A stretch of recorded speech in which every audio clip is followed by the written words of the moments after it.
ಸಚಿನ್ ಪಾಂಚಾಳ ಆತ್ಮಹತ್ಯೆ ಪ್ರಕರಣ ಹಿನ್ನೆಲೆ ರಾಜು ಕಪ್ನೂರ್ ಸೇರಿದಂತೆ 5 ಜನ ಆರೋಪಿಗಳಿಗೆ ನ್ಯಾಯಾಲಯದಿಂದ ಜಾಮೀನು ಮಂಜೂರಿ.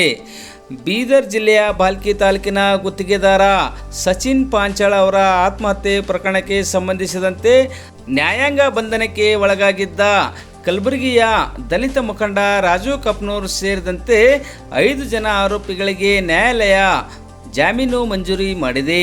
ಬೀದರ್ನ ಜಿಲ್ಲಾ ಮತ್ತು ಸೆಷನ್ ನ್ಯಾಯಾಲಯ ರಾಜು ಕಪ್ನೂರ್ ಸೇರಿದಂತೆ 5 ಜನ ಆರೋಪಿಗಳಿಗೆ ಇಂದು ಬುಧವಾರ ಸಂಜೆ 5 ಗಂಟೆಗೆ ಷರತ್ತುಬದ್ಧ ಜಾಮೀನು ಮಂಜೂರಿ ಮಾಡಿದೆ. ಕಳೆದ ಡಿಸೆಂಬರ್ 26ರಂದು ಬೀದರ್ ಜಿಲ್ಲೆಯ ಬಾಲ್ಕಿ ತಾಲೂಕಿನ ಕಟ್ಟಿ ತೂಗಾಂವ್ ಗ್ರಾಮದ ನಿವಾಸಿ ಗುತ್ತಿಗೆದಾರ Sachin Panchal ಎನ್ನುವಾತ death note ಬರೆದಿಟ್ಟು railway ಹಳಿ ಮೇಲೆ ಬಿದ್ದು ಆತ್ಮಹತ್ಯೆ ಮಾಡಿಕೊಂಡಿದ್ದ. ಈ ಪ್ರಕರಣಕ್ಕೆ ಸಂಬಂಧಿಸಿದಂತೆ ಕಲಬುರಗಿಯ ಮಾಜಿ ಕಾರ್ಪೊರೇಟರ್ ದಲಿತ ಮುಖಂಡ ರಾಜು ಕಪ್ನೂರ್ ಸೇರಿದಂತೆ ಇತರರನ್ನು ಬೀದರ್ನ ರೈಲ್ವೆ ಪೊಲೀಸರು ಬಂಧಿಸಿ ನ್ಯಾಯಾಂಗ ಬಂಧನಕ್ಕೆ ಒಪ್ಪಿಸಿದರು. ಪ್ರಕರಣದ ಕುರಿತು ವಿಚಾರಣೆ ನಡೆಸಿದ ಬೀದರ್ನ ಜಿಲ್ಲಾ ಮತ್ತು ಸೆಷನ್ ನ್ಯಾಯಾಲಯ ಇಂದು 5 ಜನ ಆರೋಪಿಗಳಿಗೆ ಷರತ್ತುಬದ್ಧ ಜಾಮೀನು ಮಂಜೂರಿ ಮಾಡಿದೆ.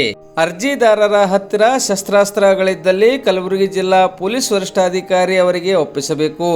ಅವರು ಸಾಕ್ಷಿ ನಾಶಪಡಿಸಲು ಪ್ರಯತ್ನಿಸದೆ ತನಿಖೆಗೆ ಸಹಕರಿಸಬೇಕು.